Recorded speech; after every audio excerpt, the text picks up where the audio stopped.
முக்கிய செய்திகள். போர்களால் உணவு எரிபொருள் தட்டுப்பாடு ஏற்படும் அபாயம். G20 மாநாட்டில் பிரதமர் மோடி எச்சரிக்கை. நிதி பங்கீடு தொடர்பான தமிழ்நாடு அரசின் அறிக்கை மாஸ்டர் கிளாஸ். தேவையான தரவுகளுடன் நேர்த்தியாக தயாரிக்கப்பட்டுள்ளதாக மத்திய குழு பாராட்டு. மணிப்பூரில் இயல்பு நிலை திரும்ப மத்திய அரசு அக்கறை காட்டாதது ஏன்? அமித்ஷாவுக்கு ராகுல் காந்தி சரமாரி கேள்வி. டெல்லியில் காற்று மாசு விவகாரத்தில் உச்சநீதிமன்றம் அதிரடி.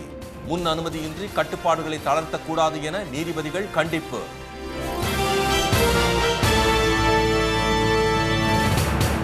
வணக்கம். வணக்கம்.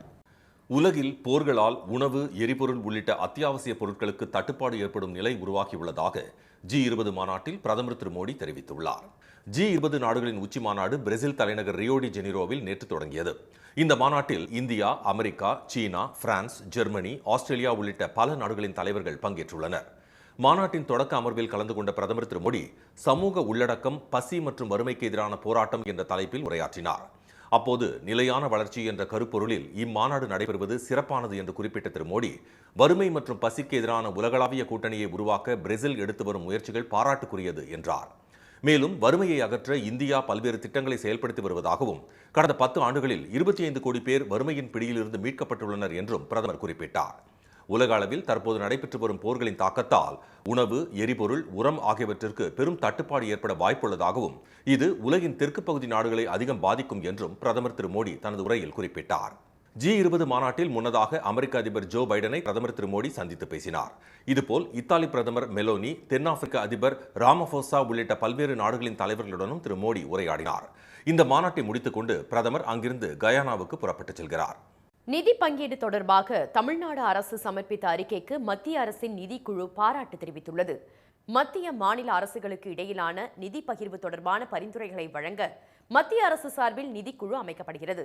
5 ஆண்டுகளுக்கு ஒருமுறை இக்குழு அனைத்து மாநிலங்களுக்கும் பயணித்து தரவுகளை சேகரித்தும் பல்வேறு தரப்பினரிடம் ஆலோசனை நடத்தியும் மத்திய அரசுக்கு பரிந்துரைகளை அளிக்கும். அதன் அடிப்படையில் மாநிலங்களுக்கு நிதி ஒதுக்கீடு செய்யப்படும். இந்நிலையில் திரு அரவிந்த் பனகாரியா தலைமையிலான மத்திய அரசின் 16வது நிதிக்குழு தற்போது ஒவ்வொரு மாநிலங்களுக்கும் சென்று ஆலோசனை நடத்தி வருகிறது. அதன்படி சென்னையில் நேற்று தமிழ்நாடு அரசு அதிகாரிகளுடன் ஆலோசனை நடைபெற்றது. இதில் தமிழ்நாடு அரசு சார்பில் நிதி பங்கீடு தொடர்பாக விரிவான அறிக்கை சமர்ப்பிக்கப்பட்டது. இது தொடர்பாக செய்தியாளர்களை சந்தித்த போது தமிழ்நாடு அரசின் அறிக்கை தேவையான தரவுகளுடன் நேர்த்தியாக தயாரிக்கப்பட்டுள்ளதாக மத்திய நிதிக்குழுவின் தலைவர் திரு பனகாரியா பாராட்டு தெரிவித்தார்.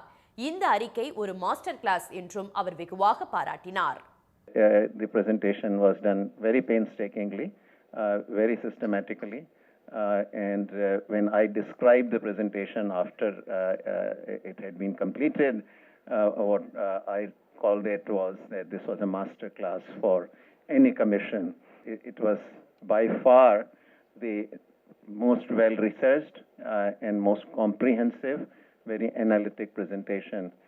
இதுவரை 10 மாநிலங்களில் ஆலோசனை கூட்டம் நடத்தியுள்ளோம் என்றும், அதில் தமிழ்நாடு மட்டுமே தனிநபர் ஆண்டு வருமானம் மற்றும் மக்களின் வாங்கும் சக்தியை குறிப்பிட்டு துல்லியமாக அறிக்கை சமர்ப்பித்திருக்கிறது என்றும் திரு அரவிந்த் பனகாரியா சுட்டிக்காட்டினார். தற்போது 41% உள்ள மாநிலங்களுக்கான வரி பகிர்வை 50% உயர்த்த வேண்டும் என்று தமிழ்நாடு உள்ளிட்ட பல மாநிலங்கள் மத்திய அரசை வலியுறுத்தியுள்ளன. 16வது நிதிக்குழு மத்திய அரசுக்கு அடுத்த ஆண்டு அக்டோபர் மாதம் பரிந்துரைகளை அளிக்கும். அதன் அடிப்படையில் 2026 ஏப்ரல் 1 முதல் தமிழ்நாடு உள்ளிட்ட மாநிலங்களுக்கு நிதி ஒதுக்கீடு செய்யப்படும். மணிப்பூர் பற்றி எரியும் நிலையில் பிரதமர் திரு மோடி இதுவரை அங்கு செல்லாதது ஏன் என்று கேள்வி எழுப்பியுள்ள எதிர்க்கட்சித் தலைவர் திரு ராகுல் காந்தி இந்த விவகாரத்தில் யாரோ ஆதாயமடைவதாக குற்றம் சாட்டியுள்ளார். அந்த மாநிலத்தில் இடஒதுக்கீடு தொடர்பாக குக்கி, மெய்தி சமூகத்தினரிடையே 1.5 ஆண்டுகளாக மோதல் நடந்து வருகிறது. சற்று ஓய்ந்திருந்த வன்முறை தற்போது மீண்டும் விஸ்வரூபம் எடுத்துள்ளது. கலவரத்தால் பாதிக்கப்பட்டு முகாம்களில் தங்க வைக்கப்பட்டிருந்த மெய்தியின பெண்கள், குழந்தைகள் 6 பேரை கடத்திச் சென்ற குக்கி ஆயுதக்குழுவை சேர்ந்தவர்கள் அவர்களை கொன்று வீசினர். இதனால் கடந்த 3 நாட்களாக மணிப்பூர் பற்றி எரிகிறது. அமைச்சர்கள் மற்றும் எம்எல்ஏக்களின் வீடுகள் மீது தாக்குதல் நடத்தப்பட்டன. மத்திய அரசு அலுவலகங்களுக்கு மாணவர் அமைப்பினர் பூட்டு போட்டனர். கலவரத்தை அடக்க 7 மாவட்டங்களில் ஊரடங்கு உத்தரவு பிறப்பிக்கப்பட்டு இணையதள சேவை மேலும் 2 நாட்களுக்கு முடக்கப்பட்டுள்ளது. மத்திய உள்துறை அமைச்சர் திரு அமித்ஷா தலைமையில் நடந்த கூட்டத்தில் எடுக்கப்பட்ட முடிவின்படி கூடுதலாக 5000 பாதுகாப்பு படையினர் மணிப்பூருக்கு அனுப்பி வைக்கப்பட உள்ளனர். இந்நிலையில் ஜார்க்கண்ட் மாநிலம் ராஞ்சியில் செய்தியாளர்களிடம் பேசிய திரு ராகுல் காந்தி மணிப்பூரில் இயல்பு நிலை திரும்புவதில் மத்திய அரசு அக்கறை காட்டவில்லை என்று கூறினார். பாஜக அரசின் வெறுப்பு அரசியல் காரணமாகவே மணிப்பூர் பற்றி எறிவதாக குற்றம் சாட்டிய அவர் பிரதமர் இதுவரை அங்கு செல்லாதது ஏன் என்று கேள்வி எழுப்பினார். இதில் யாருக்கோ ஆதாயம் இருப்பதால் தான் கலவரத்தை கட்டுப்படுத்த உள்துறை அமைச்சர் முயற்சிக்கவில்லை என்று திரு ராகுல் காந்தி குற்றம் சாட்டினார். मणिपुर में जो हो रहा है पूरे देश को मालूम है। 1.5 साल हो गए मणिपुर हिंदुस्तान का स्टेट है, मगर प्रधानमंत्री आज तक मणिपुर नहीं गए हैं। और मणिपुर में मैं गया हूं, मैंने अपनी आंखों से जो हो रहा है देखा है। हमारी पूरी सपोर्ट है। हमने सरकार को कहा है कि जल्दी से जल्दी हिंसा को बंद कीजिए, मगर नहीं हो रहा है और इसमें वेस्टेड इंटरेस्ट किसी का तो है। இதனிடையே மணிப்பூர் கலவரத்தை கண்டித்து மேற்கு வங்க மாநிலம் கொல்கத்தாவில் மெழுகுவர்த்தி ஏந்தி காங்கிரசார் ஆர்ப்பாட்டத்தில் ஈடுபட்டனர். மத்திய பிரதேசத்தின் இந்தூர், ஜார்க்கண்ட் மாநிலம் ராஞ்சி உள்ளிட்ட இடங்களிலும் மெழுகுவர்த்தி ஏந்தி மணிப்பூரில் அமைதி திரும்ப கோரிக்கை விடுக்கப்பட்டது.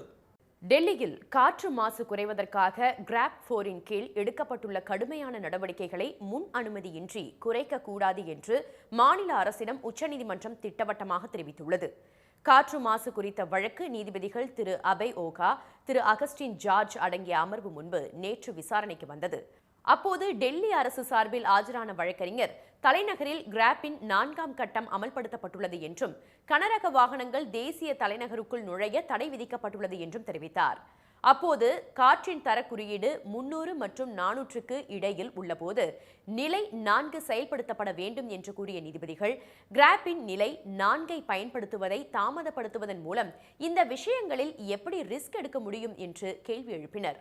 மேலும் மாசு அளவு அபாயகரமாக அதிகரித்து வருவதை தடுக்க என்ன நடவடிக்கை எடுக்கப்பட்டுள்ளது என்பதை நீதிமன்றம் அறிய விரும்புவதாக தெரிவித்த அவர்கள் தரக்குறியீடு 450க்கும் கீழே சென்றாலும் 4ஆம் கட்டத்தின் கீழ் தடுப்பு நடவடிக்கைகளை குறைக்க அனுமதிக்க மாட்டோம் என்று கூறினர். நீதிமன்ற அனுமதி இல்லாமல் கிராப் 4 தடைகளை தளர்த்த வேண்டாம் என்றும் நீதிபதிகள் அறிவுறுத்தினர். இதனிடையே டெல்லி மாநகராட்சி மற்றும் அரசு அலுவலகங்களின் நேரத்தை மாற்றி துணைநிலை ஆளுநர் உத்தரவிட்டுள்ளார். டெல்லி மாநகராட்சி அலுவலகங்கள் காலை 8:30 மணி முதல் 5 மணி வரையும், டெல்லி அரசு அலுவலகங்கள் காலை 10 மணி முதல் 6:30 மணி வரையும் இயங்கும். அடுத்த ஆண்டு பிப்ரவரி 28ஆம் தேதி வரை இது அமலில் இருக்கும் என்று அந்த உத்தரவில் தெரிவிக்கப்பட்டுள்ளது. 10 மற்றும் 12ஆம் வகுப்பு மாணவர்களுக்கும் ஆன்லைனில் வகுப்பு நடத்துமாறு உச்சநீதிமன்றம் கண்டித்ததை அடுத்து அந்த மாணவர்கள் பள்ளிகளுக்கு வர வேண்டாம் என்றும் வீட்டில் இருந்தபடியே இணைய வழி கல்வி பயில டெல்லி அரசு உத்தரவிட்டுள்ளது. வாட்ஸ்அப் செயலியின் சந்தை ஆதிக்கத்தை நிலைநாட்டுவதற்காக விதிமுறைகளை மீறிய புகாரில் மெட்டா நிறுவனத்திற்கு இந்திய போட்டிகள் ஆணையம் 213 கோடி ரூபாய் அபராதம் விதித்துள்ளது. வாட்ஸ்அப் செயலி மட்டுமின்றி ஃபேஸ்புக், இன்ஸ்டாகிராம் ஆகிய சமூக வலைதளங்களும் மார்க் ஜுக்கர்பர்க்கின் மெட்டா நிறுவனத்திற்கு சொந்தமானவையாகும். இந்நிலையில் வாட்ஸ்அப் பயனர்களின் விவரங்கள் மெட்டா குழுமத்தின் மற்ற நிறுவனங்களுடன் முறைகேடாக பகிர்ந்து கொள்ளப்பட்டதாக சர்ச்சை எழுந்தது. மேலும் மெட்டா குழுமம் ஆன்லைன் வர்த்தக விளம்பரத்தில் முன்னிலையில் இருக்க பிற போட்டியாளர்களை ஒடுக்கும் வகையில் துஷ்பிரயோகம் செய்வதுடன் குறுக்கு வழிகளை கடைபிடிப்பதாகவும் குற்றச்சாட்டுகள் முன்வைக்கப்பட்டன. இதே புகாரில் கடந்த வாரம் மெட்டா நிறுவனத்திற்கு ஐரோப்பிய ஒன்றியம் 7000 கோடி ரூபாய் அபராதம் விதித்தது. மேலும் தென்கொரியாவில் பயனர்களின் தனிப்பட்ட விவரங்கள் அடிப்படையில் அவர்களை விளம்பரங்களை பார்க்கச் செய்து முறைகேடாக பெரும் வருவாய் ஈட்டிய புகாரில் அந்நாடு சுமார் 125 கோடி ரூபாய் அபராதம் செலுத்த உத்தரவிட்டது. இந்நிலையில் இந்தியாவில் சந்தை போட்டிகளுக்கான ஆணையம் வாட்ஸ்அப் பயனர்களின் விவரங்கள் விதிகளை மீறி பகிரப்பட்டுள்ளதாக கூறி 213 கோடி ரூபாய் அபராதம் விதித்துள்ளது. மேலும் வர்த்தகத்தில் ஒழுங்குமுறை நடத்தை விதிகளை கடைபிடிக்குமாறும் அந்நிறுவனத்திற்கு மத்திய அரசின் சந்தை போட்டிகளுக்கான ஆணையம் தெரிவித்துள்ளது. ரஷ்யா, சீனா, நார்வே உள்ளிட்ட பல நாடுகள் இதுபோல் மெட்டா நிறுவனம் மீது ஏற்கனவே நடவடிக்கை எடுத்துள்ளன என்பது குறிப்பிடத்தக்கது. கொலை, ஆழ்கடத்தல் உள்ளிட்ட பல்வேறு குற்ற வழக்குகளில் இந்திய புலனாய்வு முகமைகளால் தேடப்பட்டு வந்த நிழல் உலக தாதா அன்மோல் பிஷ்னோய் அமெரிக்காவில் கைது செய்யப்பட்டுள்ளதாக தகவல் வெளியாகியுள்ளது. பிரபல தாதாவான லாரன்ஸ் பிஷ்னோய் கடந்த சில ஆண்டுகளாக குஜராத் சிறையில் அடைக்கப்பட்டுள்ள சூழலில் அவரது தம்பியான அன்மோல் பிஷ்னோய் ரவுடி கும்பல்களை தலைமையேற்று நடத்தி வருவதாக கூறப்படுகிறது. 50 வயதாகும் அன்மோல் பிஷ்னோய் 2022ஆம் ஆண்டு பஞ்சாப் பாடகரும் காங்கிரஸ் பிரமுகருமான சித்து மூசேவாலாவை சுட்டுக் கொன்ற வழக்கில் முக்கிய குற்றவாளியாக கருதப்படுபவர். மராட்டிய மாநிலம் பாந்த்ராவில் கடந்த அக்டோபர் 12ஆம் தேதி அஜித் பவார் தேசியவாத காங்கிரஸ் கட்சியின் மூத்த தலைவர் பாபா சித்திக் சுட்டுக் கொல்லப்பட்டார். அவரது கொலையில் அன்மோல் பிஷ்னோய்க்கு முக்கிய பங்கு இருப்பதாக மராட்டிய குற்றப்பிரிவு போலீஸ் சந்தேகிக்கிறது. அத்துடன் நடிகர் சல்மான் கானின் வீட்டுக்கு வெளியே துப்பாக்கிச்சூடு நடத்திய சம்பவத்திலும் அன்மோல் பிஷ்னோய்க்கு தொடர்பு இருப்பதாக கூறப்படுகிறது. அமெரிக்காவில் பதுங்கியிருக்கும் அன்மோல் பிஷ்னோயை இந்தியாவுக்கு கொண்டுவர மும்பை குற்றத்தடுப்பு போலீஸ் நடவடிக்கை மேற்கொண்டது. அவருக்கு எதிராக ஜாமீனில் வெளிவராத பிடி வாரண்ட் பிறப்பித்து மராட்டிய சிறப்பு நீதிமன்றமும் ஆணையிட்டிருந்தது. தேசிய புலனாய்வு முகமையின் முக்கிய குற்றவாளிகள் பட்டியலில் முதன்மையான இடத்தில் உள்ள அன்மோல் பிஷ்னோய் பற்றி தகவல் சொன்னால் 10 லட்சம் ரூபாய் சன்மானம் வழங்கப்படும் என்றும் அறிவிக்கப்பட்டிருந்தது. இன்டர்போல் அமைப்பும் அன்மோல் பிஷ்னோய்க்கு எதிராக ரெட் கார்னர் நோட்டீஸ் அளித்திருந்தது. இந்த சூழலில் அவர் அமெரிக்காவில் கைதாகியுள்ளதாக தகவல் வெளியாகியுள்ளது. கிராம பொருளாதாரத்தின் முதுகெலும்பாக கூட்டுறவுத்துறை செயல்படுவதாக துணை முதலமைச்சர் திரு உதயநிதி ஸ்டாலின் தெரிவித்துள்ளார். சென்னை கலைவாணர் அரங்கில் நேற்று நடைபெற்ற 71வது கூட்டுறவு வார விழாவில் கூட்டுறவு சங்க உறுப்பினர்களுக்கு வேர்கள், பணியாளர்களுக்கு விழுதுகள், திருநர்களுக்கு சிறகுகள் என 3 திட்டங்களை தொடங்கி வைத்த அவர் மேலும் 180 மகளிர் சுய உதவி குழுக்களை சேர்ந்த 2160 பெண்களுக்கு 10.92 கோடி ரூபாய் மதிப்பில் வங்கிக் கடன் இணைப்புகளை வழங்கினார். விழாவில் பேசிய திரு உதயநிதி ஸ்டாலின் மகளிர் சுய உதவி குழுக்களுக்கு கடந்த 3 ஆண்டுகளில் மட்டும் கூட்டுறவு சங்கங்களின் மூலமாக 7600 கோடி ரூபாய் கடன் வழங்கப்பட்டுள்ளதாக கூறினார். கூட்டுறவுத்துறையும் திராவிட இயக்கம் தான் தமிழ்நாட்டில் இருக்கிற ஒவ்வொரு மனிதனின் சுயமரியாதையும் பாதுகாத்தது என்று சொல்லலாம். கிராமப்புறங்களில் ஒரு கூட்டுறவு சொசைட்டி வந்துவிட்டால் அது 10 நேஷனலைஸ்ட் பேங்க் கிளைக்கு வந்ததற்கு சமம் என்று சொல்வார்கள். அந்த அளவிற்கு கிராமப்புற பொருளாதாரத்துடைய முதுகெலும்பாக நம்முடைய கூட்டுறவுத்துறை உள்ளது. இந்த நிகழ்ச்சியில் அமைச்சர்கள் திரு பெரிய கருப்பன், திரு மா சுப்பிரமணியன், திரு சேகர் பாபு, நாடாளுமன்ற உறுப்பினர் திரு தயாநிதி மாறன் மற்றும் சென்னை மேயர் திருமதி பிரியா ஆகியோர் கலந்து கொண்டனர். மாநகர பேருந்துகளில் 20 கிலோ வரை சுமைகளை கட்டணமின்றி எடுத்துச் செல்லலாம் என்று போக்குவரத்து கழகம் அறிவித்துள்ளது. இது தொடர்பாக போக்குவரத்து கழகம் வெளியிட்டுள்ள செய்திக்குறிப்பில் தோள்களில் மாட்டி செல்லக்கூடிய பைகள், துணிகள் அடங்கிய கைப்பெட்டிகள், பைகள், கேமரா போன்ற கையடக்கமான சாதனங்கள், லேப்டாப்கள், சிறிய அளவிலான கையில் எடுத்துச் செல்லத்தக்க மின்சாதன பொருட்கள் போன்றவைகள் மற்றும் மாற்றுத்திறனாளிகள் பயன்படுத்தும் சக்கர நாற்காலிகள், கலை நிகழ்ச்சிக்கு செல்லும் நாட்டுப்புற கலைஞர்கள் கொண்டு செல்லும் வாத்திய கருவிகள் முதலியவைகளும் இலவசமாக ஏற்றி செல்லக்கூடிய சுமைகளாகும் என தெரிவிக்கப்பட்டுள்ளது. மாநகர போக்குவரத்து கழக பேருந்துகளில் பயணிகள் தங்கள் உடைமைகளை எடுத்துச் செல்லக்கூடிய டிராலி வகையான சூட்கேஸ்கள், அதிகபட்சமாக 65 சென்டிமீட்டர் அளவுள்ள சூட்கேஸ்கள் மற்றும் பைகள் ஆகியவைகளை கட்டணமின்றி பயணிகள் எடுத்துச் செல்ல அனுமதிக்கலாம் என்று தெரிவிக்கப்பட்டுள்ளது. ஒரு பயணி சொந்த உபயோகத்திற்கான 20 கிலோ எடையுள்ள பொருட்களை கட்டணமின்றி எடுத்துச் செல்ல அனுமதிக்கலாம். பயணிகள் எடுத்து வரும் 65 சென்டிமீட்டர் அளவுக்கு மேல் உள்ள டிராலி வகையான சூட்கேஸ்கள் மற்றும் பெரிய பைகள் 20 கிலோவுக்கு மேல் எடையுள்ள சுமைகளுக்கு ஒரு பயணிக்கான பயண கட்டணம் வசூலிக்கப்பட வேண்டும் என்று நடத்துனர்கள் அறிவுறுத்தப்பட்டுள்ளனர். 20 கிலோவுக்கும் குறைவான எடையுள்ள வணிக நோக்கத்திற்காக எடுத்துச் செல்லப்படும் சுமைகளுக்கு பயணிகளுக்கான பயண கட்டணம் வசூலிக்கப்படும். அழிவின் விளிம்பில் உள்ள தகரத்தில் பொருட்கள் செய்யும் தொழிலில் தற்போது மழை நேரம் என்பதால் மோட்டார் கவர்கள் விற்பனை அதிகரிக்க தொடங்கியுள்ளது. ஒரு காலத்தில் தகரத்தில் செய்யப்பட்ட பொருட்களை பொதுமக்கள் அதிக அளவில் பயன்படுத்தி வந்தனர். 90களில் பள்ளி பருவத்தில் ஹாஸ்டலுக்காக பயன்படுத்திய ட்ரங்க் பெட்டிகள் இன்று ஏறத்தாழ காணாமல் போய்விட்டன. இதுபோல் தகர கதவுகள், தகர உண்டியல், தகர சோப்பு டப்பா, தகர ஸ்டாண்ட் என தகரத்தில் செய்த பல்வேறு பொருட்களின் விற்பனையும் முற்றிலும் முடங்கிவிட்டது.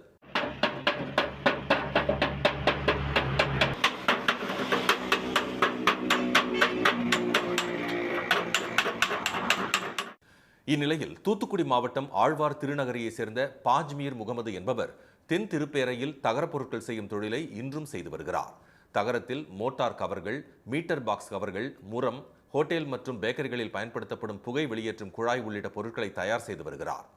தகரத்தில் செய்யப்படும் பொருட்களின் விற்பனை தற்போது வெகுவாக குறைந்துள்ளதால் அருகேயுள்ள முக்கிய ஊர்களுக்கு சென்று அங்கு பாத்திர கடைகள் மற்றும் ஹார்ட்வேர் கடைகளில் தான் தயார் செய்த பொருட்களை விற்பனைக்காக கொடுத்து வருகிறார். தற்போது மழைக்காலம் தொடங்கிவிட்ட நிலையில் மோட்டார் கவர்கள் விற்பனை அதிகரித்துள்ளதாக மகிழ்ச்சி தெரிவிக்கும் இவர் தகரத்தில் செய்யப்பட்ட பொருட்களின் தயாரிப்புக்கு அரசு உதவிகள் வழங்கிட வேண்டும் என்று கோரிக்கை விடுத்துள்ளார். நீலகிரி மாவட்டம் கூடலூர் சுற்றுவட்டார பகுதிகளில் வனப்பகுதியில் இருந்து வெளியேறி ஊருக்குள் உலா வரும் காட்டு யானைகளின் நடமாட்டம் நாளுக்கு நாள் அதிகரித்து வருவது விவசாயிகளிடையே அதிர்ச்சியை ஏற்படுத்தியுள்ளது. குணில் வயல் பகுதியில் 3 மாதத்திற்கு மேலாக முகாமிட்டுள்ள காட்டு யானைகள் நெற்பயிர்களை சேதப்படுத்தி வருவதால் விவசாயிகள் கவலையில் ஆழ்ந்துள்ளனர். அடர்ந்த வனப்பகுதிக்குள் விரட்டினாலும் மீண்டும் ஊருக்குள் காட்டு யானைகள் வருவதும் பயிர்களை சேதப்படுத்துவதும் அதிகரித்து வருகிறது. யானைகளால் தாங்கள் மிகவும் மன உளைச்சலுக்கு ஆளாகி இருப்பதாகவும் என்ன செய்வது என்று தெரியாமல் தவிப்பதாகவும் அவர்கள் வேதனை தெரிவிக்கின்றனர். நெல் விவசாயம் தான் இங்கே அதிகமாக பண்ணுறாங்க. என்ன பண்ணுறாங்கன்னா, நைட் ஆனால் இந்த யானை எல்லாம் வயலில் வந்துடும். அகழி எடுத்திருக்காங்க. சில இடத்துல அகழி இடிஞ்சதுனால என்னாச்சு, அந்த இடிஞ்ச வழியிலேருந்து யானை வந்து நெல் பயிரில் வந்து மேய்ஞ்சிட்டு, அந்த டைமில் என்ன பண்ணுவாங்க, ஃபாரஸ்ட்லேருந்து அதிகாரி வருவாங்க, துரத்திட்டு போவாங்க. துரத்திட்டு போனோன்னா இன்னொரு வயலில் போய் இறங்கிரும். கூடலூரில் குறிப்பாக குனில் வயல் பகுதியில் பெரும்பாலானவர்கள் நிலங்களை குத்தகைக்கு வாங்கி நெற்பயிர் விவசாயத்தில் அதிக அளவில் ஈடுபட்டு வருகின்றனர். காட்டு யானைகளின் நடமாட்டத்தை கட்டுப்படுத்த மாலை நேரங்களில் புகை மூட்டி யானைகள் வராதவாறு விவசாயிகள் காவல் காக்கும் பணியில் ஈடுபட்டு வருகின்றனர். வனத்துறையினர் அகழிகள் மற்றும் சோலார் மின்வேலிகள் அமைத்து யானைகளிடமிருந்து நெற்பயிர்களை காப்பாற்ற வேண்டும் என விவசாயிகள் கோரிக்கை வைத்துள்ளனர். அமெரிக்காவில் சட்டவிரோதமாக தங்கியிருப்பவர்கள் அவசர நிலை பிரகடனப்படுத்தி ராணுவம் மூலம் நாடு கடத்தப்படுவார்கள் என்று அதிபராக தேர்வு செய்யப்பட்டுள்ள ட்ரம்ப் அறிவித்துள்ளது குடியேறிகளை அச்சத்தில் ஆழ்த்தியுள்ளது. வரும் ஜனவரி மாதம் 20ஆம் தேதி அமெரிக்காவின் அதிபராக அவர் பதவியேற்க உள்ள நிலையில் அமெரிக்காவில் சட்டவிரோதமாக தங்கியிருக்கும் 1 கோடிக்கும் மேற்பட்ட வெளிநாட்டவர்களை வெளியேற்ற ட்ரம்ப் திட்டமிட்டிருப்பதாக தகவல்கள் வெளியாகின. முதல் கட்டமாக குற்ற வழக்குகளில் தொடர்புடைய 4,25,000 பேரை வெளியேற்ற முடிவு செய்திருப்பதாகவும் கூறப்பட்டது. ஜனநாயக கட்சி ஆளும் கலிபோர்னியா, இல்லினாய்ஸ், மசாசூசெட்ஸ் ஆகிய மாகாண ஆளுநர்கள் இதற்கு எதிர்ப்பு தெரிவித்துள்ளனர். ஆனால் தேசிய அவசர நிலையை பிரகடனம் செய்து ராணுவம் மூலம் சட்டவிரோதமாக தங்கியிருப்பவர்கள் அமெரிக்காவில் இருந்து வெளியேற்றப்படுவார்கள் என்று ட்ரம்ப் உறுதிப்படுத்தியுள்ளார். இது தொடர்பாக எக்ஸ் தளத்தில் டாம் ஃபிட்டன் என்பவர் எழுப்பிய கேள்விக்கு ஆம் என்று அவர் பதிலளித்துள்ளார். இது அமெரிக்காவில் தங்கியுள்ள 1 கோடிக்கும் மேற்பட்ட வெளிநாட்டவர்களிடையே அச்சத்தை ஏற்படுத்தியுள்ளது. அதே சமயம் வெளிநாட்டவர்களை நாடு கடத்தினால் அமெரிக்க பொருளாதாரம் பெரும் வீழ்ச்சியை சந்திக்கும் என நிபுணர்கள் எச்சரித்துள்ளனர். வெளிநாட்டவர்களில் பெரும்பாலானோர் விவசாய தொழிலாளர்களாக உள்ளதால் அவர்களை வெளியேற்றுவதால் விவசாய உற்பத்தி $60 பில்லியன் இருந்து $30 பில்லியன் குறைய வாய்ப்புள்ளதாக அவர்கள் தெரிவித்துள்ளனர். கட்டுமானம், விவசாயம், மருத்துவமனை, ஹோட்டல் உள்ளிட்ட பல்வேறு துறைகளில் பாதிப்பு ஏற்படும் என்றும் அமெரிக்காவின் GDP குறைய வாய்ப்புள்ளதாகவும் அமெரிக்க குடியேற்ற கவுன்சில் ஏற்கனவே எச்சரித்துள்ளது. ஆவணங்கள் இல்லாத குடியேற்றவாசிகள் மூலம் பெருமளவில் வரி வருவாய் கிடைப்பதாகவும் அதையும் இழக்க வேண்டிய சூழல் ஏற்படும் என தெரிவிக்கப்பட்டுள்ளது. சட்டவிரோத குடியேற்றவாசிகளை ஒட்டுமொத்தமாக வெளியேற்ற $300 பில்லியன் இருந்து $1 டிரில்லியன் வரை செலவாகும் என கணிக்கப்பட்டுள்ளது. ஆனால் தேர்தலின் போது அளித்த வாக்குறுதியை நிறைவேற்றுவதில் ட்ரம்ப் உறுதியாக இருப்பதால் அமெரிக்காவில் ஆவணங்கள் இன்றி தங்கியுள்ள வெளிநாட்டவர்களிடையே அச்சம் நிலவுகிறது. தமிழ்நாட்டில் இன்று டெல்டா மற்றும் தென் மாவட்டங்களில் கனமழை பெய்யும் என வானிலை ஆய்வு மையம் எச்சரித்துள்ளது.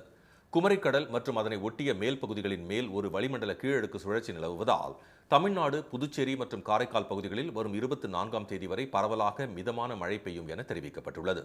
மேலும் தஞ்சை, திருவாரூர், நாகை, புதுக்கோட்டை, மயிலாடுதுறை ஆகிய டெல்டா மாவட்டங்களிலும், நெல்லை, தூத்துக்குடி, கன்னியாகுமரி, ராமநாதபுரம், சிவகங்கை ஆகிய தென் மாவட்டங்களிலும் இன்று கனமழைக்கு வாய்ப்பிருப்பதாக வானிலை ஆய்வு மையம் தெரிவித்துள்ளது. சென்னையை பொறுத்தவரை வானம் மேகமூட்டத்துடன் காணப்படும் என்றும் அடுத்த 24 மணி நேரத்திற்கு நகரின் ஒரு சில பகுதிகளில் இடி மின்னலுடன் கூடிய லேசான மழைக்கு வாய்ப்புள்ளதாகவும் தெரிவிக்கப்பட்டுள்ளது. மேலும் மன்னார் வளைகுடா, குமரிக்கடல், தமிழக கடலோரப் பகுதி மற்றும் தென்கிழக்கு வங்கக்கடல் பகுதிகளில் மணிக்கு 55 கிலோமீட்டர் வேகத்தில் காற்று வீசக்கூடும் என்பதால் வரும் 22ஆம் தேதி வரை அப்பகுதிகளுக்கு மீனவர்கள் யாரும் செல்ல வேண்டாம் எனவும் வானிலை மையம் அறிவுறுத்தியுள்ளது. மீண்டும் முக்கிய செய்திகள்.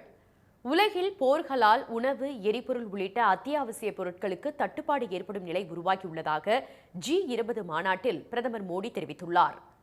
நிதி பங்கீடு தொடர்பாக தமிழ்நாடு அரசு சமர்ப்பித்த அறிக்கைக்கு மத்திய அரசின் நிதிக்குழு பாராட்டு தெரிவித்துள்ளது. மணிப்பூருக்கு பிரதமர் இதுவரை செல்லாதது ஏன் என்று கேள்வி எழுப்பியுள்ள ராகுல் காந்தி இதில் யாரோ ஆதாயம் அடைவதாக குற்றம் சாட்டியுள்ளார். இத்துடன் இந்த செய்திகள் நிறைவடைகின்றன. மீண்டும் சன் டிவியில் செய்திகள் மாலை 6 மணிக்கு. செய்திகளை உடனுக்குடன் தெரிந்து கொள்ள QR கோடை ஸ்கேன் செய்து சன் நியூஸ் வாட்ஸ்அப் சேனலுடன் இணைந்திருங்கள். வணக்கம். வணக்கம்.